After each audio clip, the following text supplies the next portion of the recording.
Hot girls read and bake. I don't make the rules. Hey, what's up you guys? It's Avery and welcome back to my channel. For those of you who have never been here before, glad you're here.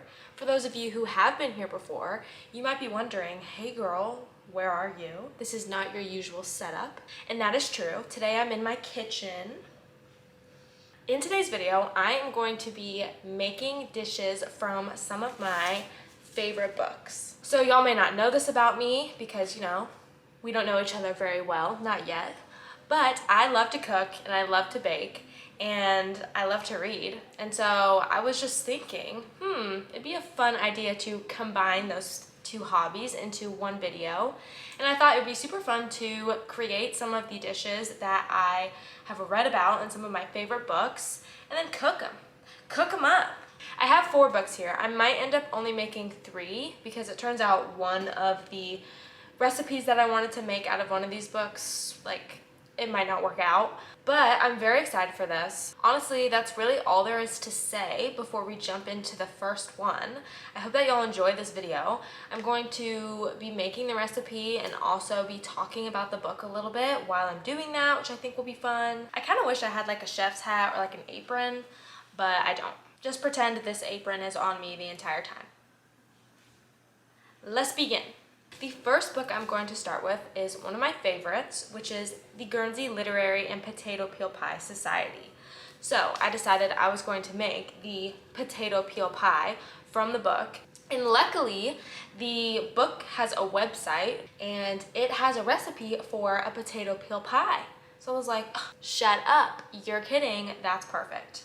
It's also extremely simple, the ingredients. So I thought that this would be a fun one to make first. So here's the recipe, and I will warn you, the whole idea of the potato peel pie is that it's disgusting because that is what the people who are living on the island of Guernsey had to make in order to just make their food last, but they had really nothing to work with.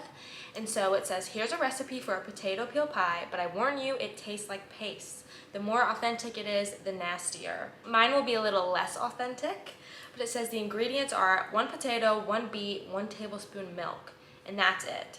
So you peel the potato and put the peelings in a pie pan. Don't cook the peels because you're in the middle of the occupation and you don't have any fuel. Boil the potato and the beet together in salty water, but not for very long due to the fuel problem, just until you can stick a fork in the potato, take them out and mash them up with the milk, pour the glop in the pie pan, bake at 350 for as short a time as is consonant with digestion, fuel again, say 15 minutes. The finished product will look quite attractive in pink. Don't be fooled, it looks a lot better than it is. However, if you forgot that you were in the middle of World War II and added a bunch of butter and milk and salt, it could be quite tasty. So, that's what we're gonna do because I wanna be able to eat this. All the recipes that I'm going to be used will be linked in the description as well in case you want to make any of these. Let's begin. So I've got my potatoes and my beets. And I found out yesterday that my grocery store only sells beets in clumps of 3. So I have 3 giant beets that I don't know what I'm gonna do with the other 2. Like, why would they do that? Why wouldn't they just let me buy 1 beet? So I am going to wash and peel these, both of them. So I don't have 1 large potato, so I'm gonna use 3 smaller potatoes. And then I have one of the beets right here. Although this beet is like very large, I might use like half of it because I don't want it to taste super beety. Like, I like the taste of beets, but I don't want that to overpower the entire thing. So I might end up just using like half of this. I have PTSD about peeling potatoes because for Thanksgiving this past year, I made mashed potatoes, and while I was peeling the potatoes, I hit my finger right here and cut it open, and it literally throbbed for days on end. Days. And I still have a little scar there. So I don't have a pie dish, so I'm gonna be using this little dish here for my pie. And I think it'll work fine. So I'm going to put the potato peelings in here now, just arrange them on a nice little layer on the bottom. So for those of you who may not know, The Guernsey Literary and Potato Peel Pie Society is a book about a writer named Juliet Ashton following World War II, and she finds out about this society on the island of Guernsey, which is in the English Channel. And Guernsey was occupied by the Germans during the war. And so during the war, they created this literary and potato peel pie society, which was basically just a way for them to get together with the Germans' approval. So they started this like book club, and it just allowed for them to be able to congregate without getting in trouble for it. And so Juliet is like, oh my gosh, I love that. I want to learn more about this. And she begins corresponding with a man in the society, and then eventually decides she wants to go meet them herself. I am also going to salt them because I think that will help with the flavor. That was a lot of salt, but I really like salt, so whatever. Today we're going to learn, can you peel a beet? Let's see. I think you should be able to, because it's like a root, right? Ooh, it's kind of hard to do, but you can peel a beet. The more you know. Okay, I'm going to finish peeling this beet, and then I'm going to cut up the potato and the beet into cubes because I think that'll help it cook faster. And my water is boiling back there, you can see. And then we're gonna throw them in and let them cook.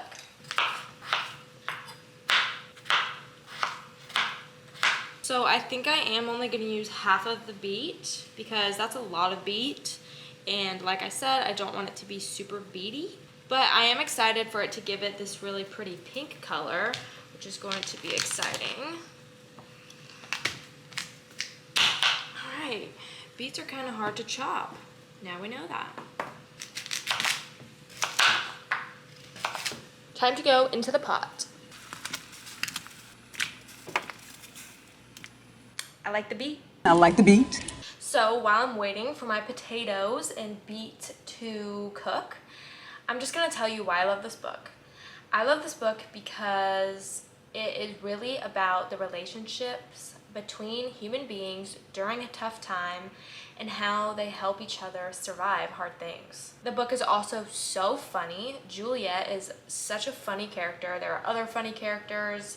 There's a bit of a love triangle between Juliet and two men. It's really just about these like super great friendships and like a found family feeling, which I love personally, and it's such a good book. It's written in an epistolary format, which is really nice. It's like a very quick read. And there's also a movie on Netflix with Lily James, which I love. I actually watched the movie before I read the book, and I loved the movie. So then I read the book, and I loved the book even more. I think partly because I loved the movie also. I would definitely recommend watching the movie also, but also read the book because this is a book channel. So let me peer pressure you for the right thing. Read the book. I'm hoping that this is not going to be that nasty.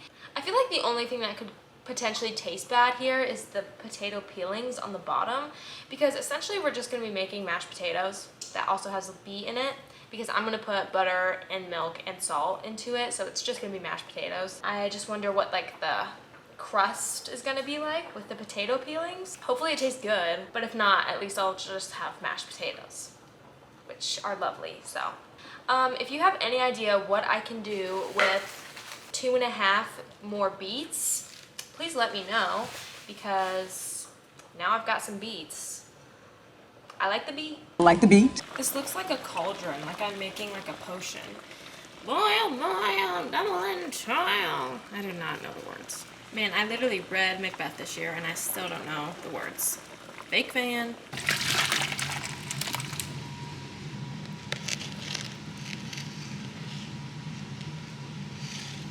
Alright, I have my potatoes and beets. Now I'm just going to mash them up and add some butter, salt, and milk. I'm not really gonna measure. I'm just gonna put it in there until it looks and tastes good. Okay, here is our final concoction before it goes onto the potato peelings.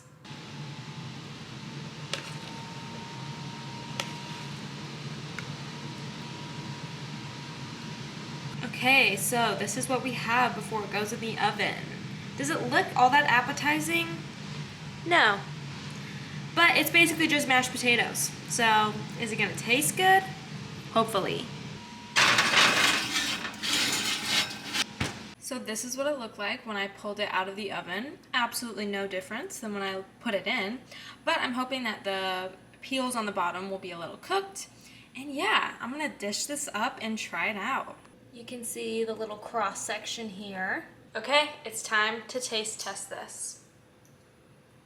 Want to make sure I get some peel in it. Cheers. That's good.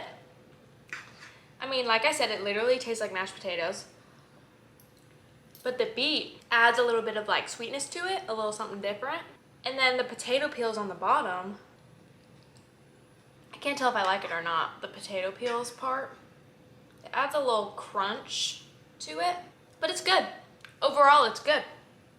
Hey. Okay, first dish, low key, and a success. The potato peels is weird. It's kind of weird.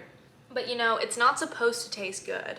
The fact that it does taste good is a success, I think. And that's the power of butter, salt, and milk. I would rate it a 7 out of 10. It's not bad at all. Would I rather just have mashed potatoes? Probably. But I think the beet adds something fun. It makes it pink, you know, which is fun. The potato peels on the bottom are like not my favorite thing in the world, but they're not bad. So that's good because I was expecting this to maybe taste gross. So taste, I would give it a 7. Presentation, like a 2 or 3. Presentation's pretty bad. I mean, like the pink color's cool, but it just looks like mashed potatoes on top of skins. Also, it is a little chunky, but that's because I didn't cook the beets for long enough, so mashing them up was kind of like a struggle. So that's really on me. That's some user error. The next dish I'm going to be making is from Crying in H Mart, and I love this book so much. If you know, you know. I talk about this book all the time on my channel. It's incredibly heartbreaking and sad, but also so good at the same time. And one thing about this book is that there are tons of dishes and foods talked about in the book, like throughout the entire thing. So it's kind of hard to pick just one. In the end, I decided I wanted to try making jatjuk. I'm gonna read the passage that it comes from in the book. The next morning, Kai was in the kitchen cooking jatjuk, a pine nut porridge my mother used to make for me when I was sick. I remembered her telling me that families make jatjuk for the ill because it's easy to digest and full of nutrients, and that it was a rare treat because pine nuts were so expensive.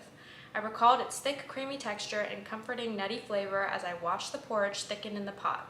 Another reason I decided I wanted to try making that is because it is easy. Well, I don't know if easy is the right word. It's simple. I could still definitely mess it up, but there's only 4 ingredients, and it's rice, pine nuts, water, and salt. To be honest, I don't know what pine nuts taste like.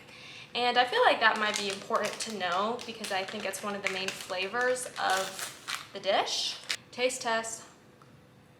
Okay, no, I've definitely tasted that before. I mean, I know people put pine nuts in things. It's just, yeah, kind of like a nutty, sweet flavor. And so that plus the flavor of rice, I love rice. And then some salt in this. Sounds simple, sounds like it's gonna be good. So the recipe I'm going to be using is from Mong Chi, who is a Korean cook who has a website and makes YouTube videos teaching people how to make traditional Korean foods. And I decided to use her recipe because Michelle mentions her a lot in her book, and she likes to follow her tutorials. And so I decided that I would use her tutorial as another way to kind of tie in something else from the book. So the first step to this is to soak your rice for 1 hour to 2 hours. I've had my rice soaking, so it is ready to go. Then it says to rinse and drain and put into a blender. Next, we're gonna add 2 tablespoons of pine nuts and 2 cups of water. Next, we're going to blend the mixture for about 3 minutes until it turns into a milky white liquid. So, let's go do that. Okay, so I finished blending and it is very liquidy, no grains left in that blender. And so now I'm going to cook it over the stove, and eventually it will take on the right texture. I'm gonna check her video that she has to make sure I get the right texture. But yeah, that is what we're doing next.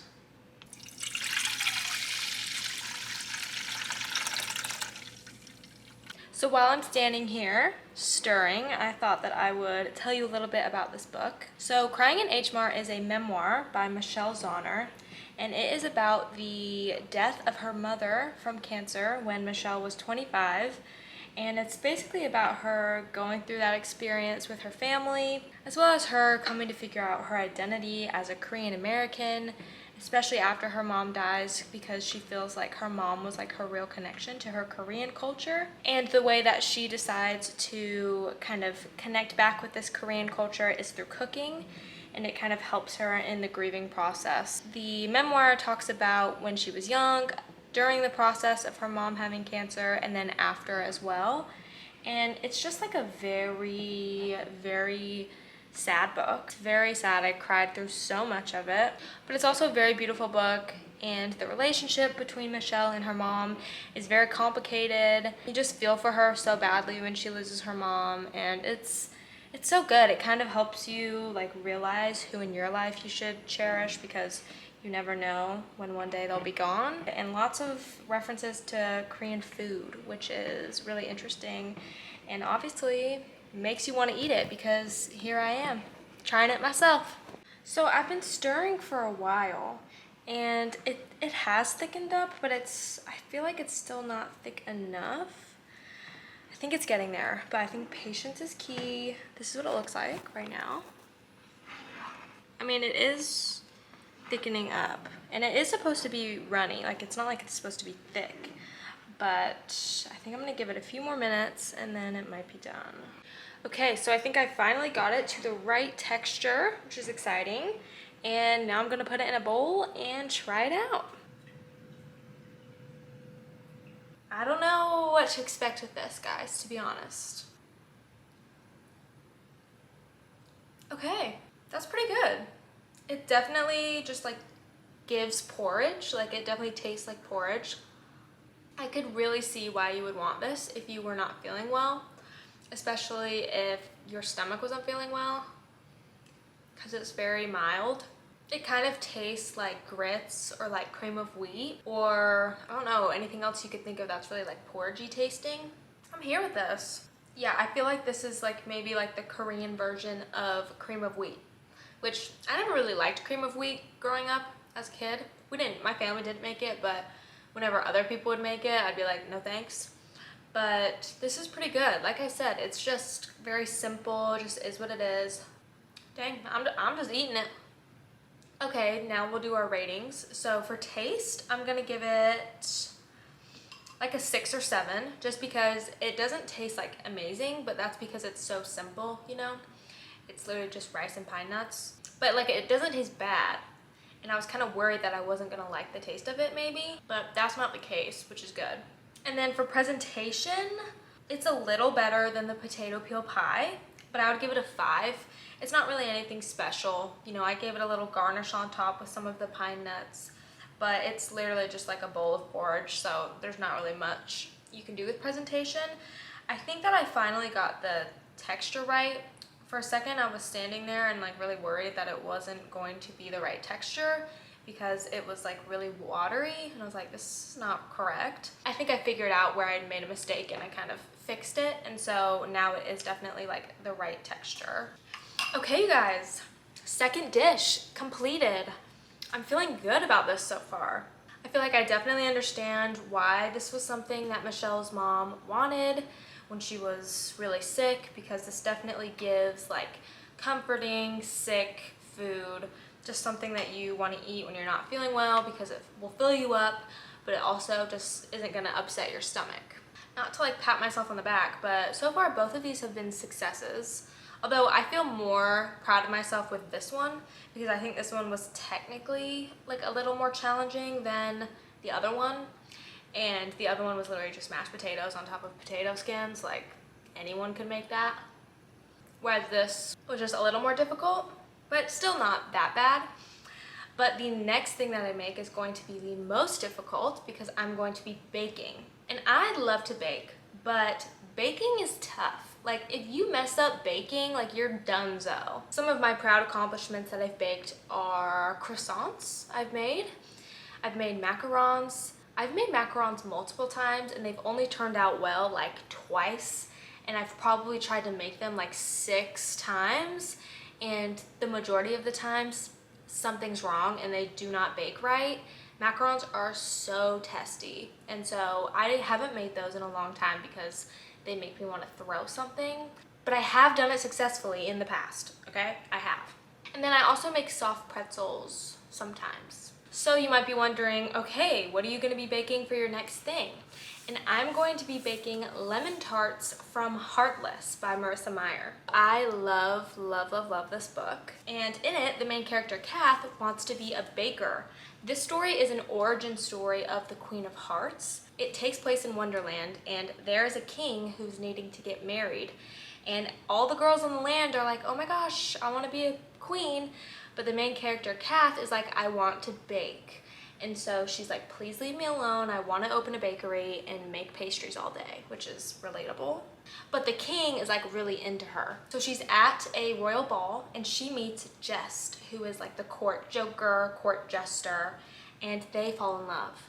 But she has to keep it on the down low because if the king finds out, he's going to be super mad because he wants to marry her. So they kind of begin this secret romance, but there's all sorts of other craziness going on. It's literally an origin story for the Queen of Hearts, who, as we know, is cray cray. Let that tell you what you want it to tell you about the ending of the book. I cried. I read this a long time ago, but it still sticks with me how much I loved it. So there's multiple different pastries that Kath talks about in this book because she's baking all the time. But I'm going to read you the first page of the book where it talks about the lemon tarts. 3 luscious lemon tarts glistened up at Catherine. She reached her towel-wrapped hands into the oven, ignoring the heat that enveloped her arms and pressed against her cheeks, and lifted the tray from the hearth. The tart's sunshine filling quivered, as if glad to be freed from the stone chamber. She refused to take her eyes from the tarts as she patted across the kitchen floor until the tray's edge landed on the baker's table with a satisfying thump. The tarts trembled for a moment more before falling still, flawless and gleaming.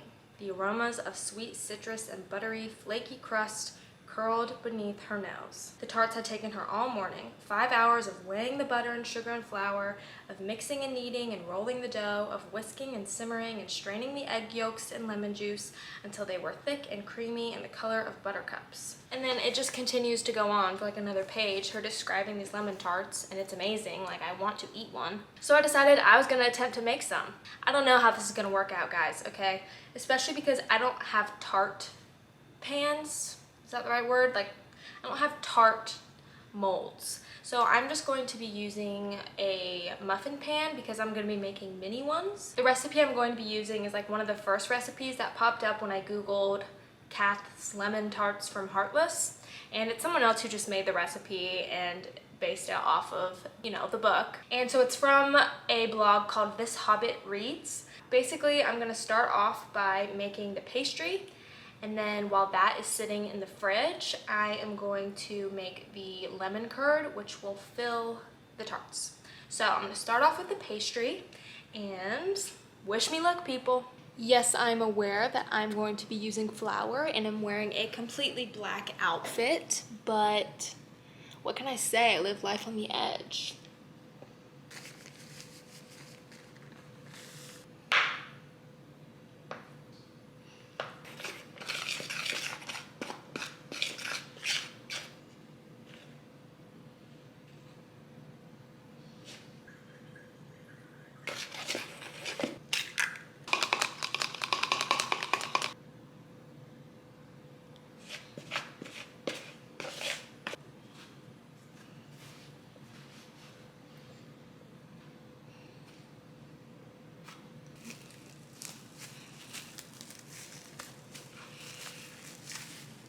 Okay, so my dough is in the fridge and it has to chill in there for about an hour. So I have a little bit of downtime. I'm gonna clean up a little bit. Okay, I let my dough chill, so now I'm going to roll it out and cut out circles to fit into my tins.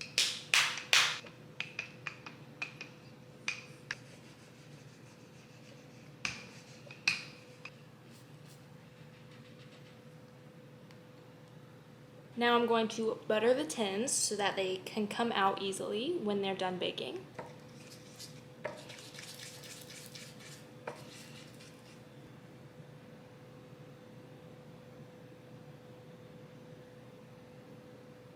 So the tin just went back into the refrigerator to chill for another half hour just to help with the baking. It's good for the butter to keep it cold. And so letting that chill, and then those will go in the oven to bake first. And then I will make the lemon curd, which will then go on top and then back into the oven. Now the lemon curd is definitely where things could go wrong. So cross your fingers.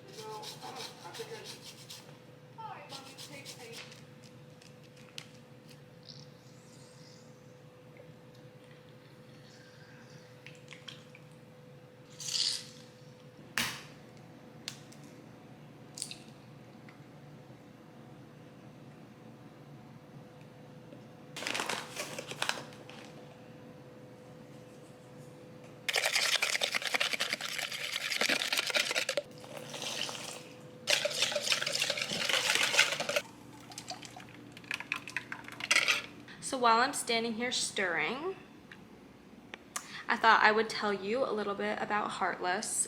I read it when I was in middle school, probably, maybe like early high school, and like loved it. I was obsessed with it. It was probably one of the first books to like really make me cry, and I like sobbed at the end of it. I think, if I'm remembering correctly, that sounds right. The world of the book is just really fascinating because it's Wonderland. So if you're a fan of Alice in Wonderland or that vibe, then you'll really like it. But I really liked Jest. I think little middle school me was like obsessed with him. I was like, oh my gosh, he's perfect. He's so fine. And I really liked their love story, and yeah, it's just like a really well written, beautiful book. And I'm hoping that I do it justice with these lemon tarts. Not to toot my own horn, but my curd is looking kind of good. It's the right consistency and thickness, so I'm very excited about that. We have the empty shells first. They're gonna get baked, and then we put the curd in and bake them again.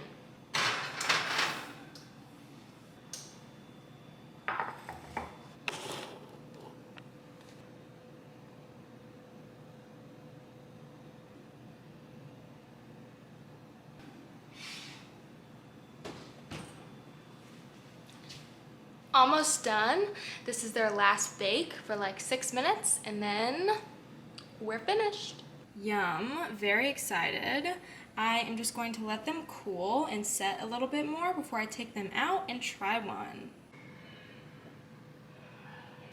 Okay, it is time to try one of the tarts. I'm so excited. And that's pretty much it. Let's go. Cheers.